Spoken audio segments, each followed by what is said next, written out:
Capítulo 5. Papel do profissional de saúde e segurança no trabalho, a medicina do trabalho. Objetivos deste capítulo: revisar brevemente a história da medicina do trabalho, conhecer o papel do médico do trabalho segundo a Associação Nacional da Medicina do Trabalho, compreender os fundamentos dos exames ocupacionais, conhecer exemplos de outros países, discutir a responsabilidade do médico na inclusão social. Ramazzini e a medicina do trabalho. Conhecido como o pai da medicina do trabalho, Bernardo Ramazzini interessou-se pelo estudo do trabalho como determinante do processo saúde-doença ao observar as afecções oftalmológicas, incluindo a cegueira, que acometia os limpadores de fossas na Itália do século XVII. Suas observações foram descritas no capítulo Doenças dos Cloaqueiros, do livro Morbis Artificum Diatriba, traduzido para o português como As Doenças dos Trabalhadores. Ao se preocupar com os operários, classe desfavorecida e com menor atenção à época, Ramazzini inaugura uma nova fase na medicina, onde a ocupação torna-se um fator central no adoecimento, mas também na saúde. Ramazzini desenvolveu profunda visão sobre a determinação social da doença e estabeleceu alguns dos elementos básicos do conceito de medicina social. Praticou e ensinou a forma correta de abordar os problemas voltados às questões entre saúde e trabalho, com visitas ao ambiente profissional e entrevistas com os trabalhadores. Agregou a prática de anamnese ocupacional e introduziu a análise epidemiológica, categorizando-a segundo ocupação ou profissão, o que lhe permitiu construir e analisar perfis epidemiológicos de adoecimento, incapacidade ou morte de forma pioneira. A medicina do trabalho é a especialidade médica que lida com as relações entre homens e mulheres trabalhadores e seu trabalho, visando não somente a prevenção dos acidentes e das doenças do trabalho, mas a promoção da saúde e da qualidade de vida. Tem por objetivo assegurar ou facilitar aos indivíduos e ao coletivo de trabalhadores a melhoria contínua das condições de saúde, nas dimensões física e mental, e a interação saudável entre as pessoas e estas com o seu ambiente social e o trabalho. Está construída sobre dois pilares, a clínica e a saúde pública. Sua ação está orientada para a prevenção e a assistência à saúde do trabalhador vítima de acidente, doença ou de incapacidade relacionados ao trabalho, e também para a promoção da saúde, do bem-estar e da produtividade dos trabalhadores, suas famílias e a comunidade. Espera-se, portanto, que o profissional de saúde e segurança seja responsável pela inclusão dos trabalhadores, ao invés de excluí-los. Entendendo o papel do médico do trabalho e os exames ocupacionais. Em um país onde parte da rotina da medicina do trabalho é determinada por requerimentos legais e onde há uma judicialização da área trabalhista, pode ser muito difícil para o médico do trabalho exercer com plenitude e independência sua profissão. Para alguns, talvez seja mais fácil resvalar para o que se pode chamar de medicina defensiva, em sua própria defesa, ao invés de praticar a medicina preventiva e social defendida por Ramazzini. O litígio e o contencioso existem, mas não podem balizar a boa prática médica que é centrada na proteção e na promoção da saúde. A defesa para a boa prática da medicina do trabalho pode estar inclusive na própria legislação. Por exemplo, na norma que trata do Programa de Controle Médico de Saúde Ocupacional, é claro o objetivo de promoção e preservação da saúde do conjunto dos seus trabalhadores. Ao privilegiar um instrumental clínico epidemiológico na abordagem de relação entre a saúde do coletivo de trabalhadores e o trabalho, a NR7 foca na vigilância à saúde, mais do que na avaliação da capacidade para o trabalho. Logo, a busca pela capacidade plena para o estabelecimento da aptidão para o trabalho não é o foco central do PCMSO, e a busca por essa capacidade plena deve ser evitada pelo médico do trabalho. É importante focar na capacidade residual que cada pessoa com deficiência possui, olhando mais para o potencial do que para as limitações. Para estas, é preciso conhecer novas tecnologias de adaptação, avaliar o local de trabalho e conhecer as atividades-tarefas que compõem o trabalho para que as modificações necessárias sejam feitas e acompanhadas.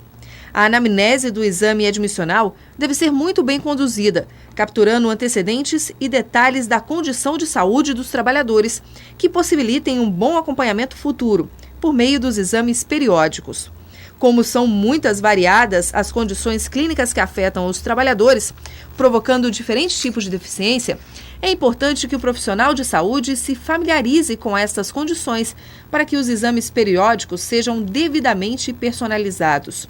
Por exemplo, condições degenerativas que possam progredir devem ser avaliadas em intervalos a critério do médico, de acordo com a patologia em questão. Compreendendo a responsabilidade do profissional de SST. Além de focar no trabalhador, cabe ao profissional de saúde e segurança no trabalho orientar o empregador em relação às adaptações necessárias.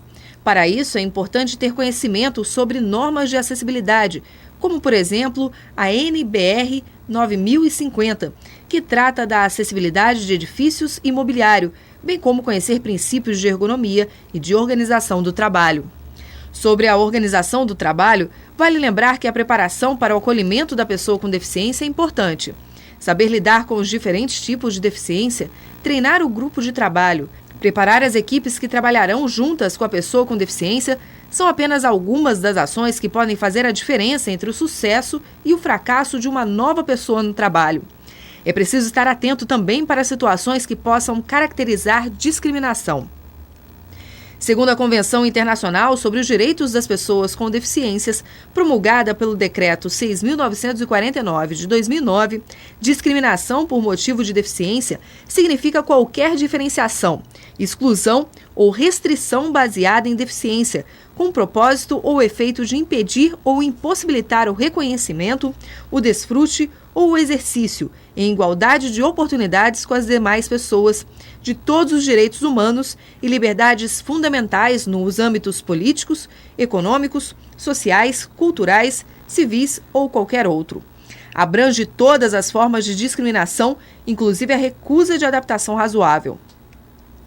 Adaptação razoável significa as modificações e os ajustes necessários e adequados que não acarretem ônus desproporcional ou indevido quando requeridos em cada caso, a fim de assegurar que as pessoas com deficiência possam gozar ou exercer em igualdade de oportunidade com as demais pessoas todos os direitos humanos e liberdades fundamentais. É preciso assegurar que adaptações razoáveis sejam feitas para pessoas com deficiência no local de trabalho. Também é importante que todos estejam atentos e colaborem para que as condições no ambiente de trabalho se mantenham adequadas. Por exemplo, evitando que objetos sejam deixados nas áreas de circulação por onde passam pessoas com deficiência visual ou cadeirantes. Manter um canal de comunicação pode ser valorosa via para receber sugestões criativas, de implantação fácil e barata, que também funciona como fator de integração da força de trabalho ao processo de mobilização para a integração das pessoas com deficiência ao trabalho. A Instrução Normativa MTE/CIT, número 98/2012, que dispõe sobre os procedimentos de fiscalização dos auditores fiscais do trabalho, estabelece que o AFT deve verificar, dentre outras, a garantia de acesso às etapas do recrutamento, seleção, contratação e admissão, capacitação e ascensão profissional, sem ocorrência de exclusões de pessoas com base, a priori, na deficiência ou na condição de reabilitado. E se as condições de saúde e segurança do local de trabalho foram adaptadas às necessidades dos empregados. Em relação ao PCMSO, o AFT deve verificar se foram contempladas as medidas necessárias para garantir aos trabalhadores com deficiência e reabilitados condições de trabalho seguras e saudáveis, e se a empresa promoveu as modificações dos postos de trabalho, da organização do trabalho e as condições ambientais em conformidade com as necessidades do trabalhador. Checkbox. Ao final deste capítulo, você deve saber que o médico italiano Bernardo Ramazzini desenvolveu os elementos básicos da medicina social e, por isso, é considerado o pai da medicina do trabalho.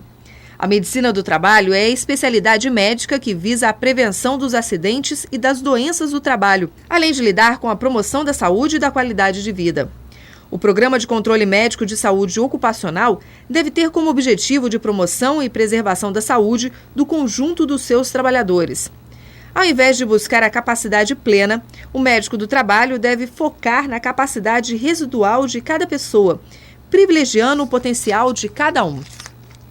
É preciso conhecer novas tecnologias de adaptação, avaliar o local de trabalho e conhecer as atividades-tarefas que compõem o trabalho para que as modificações necessárias sejam feitas.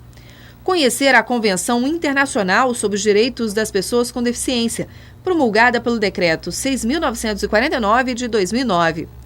Conhecer a Instrução Normativa MTE/CIT, número 98/2012, que dispõe sobre os procedimentos de fiscalização dos auditores fiscais do trabalho. Saiba mais acessando os documentos legais no site da ANAMT e da Rede.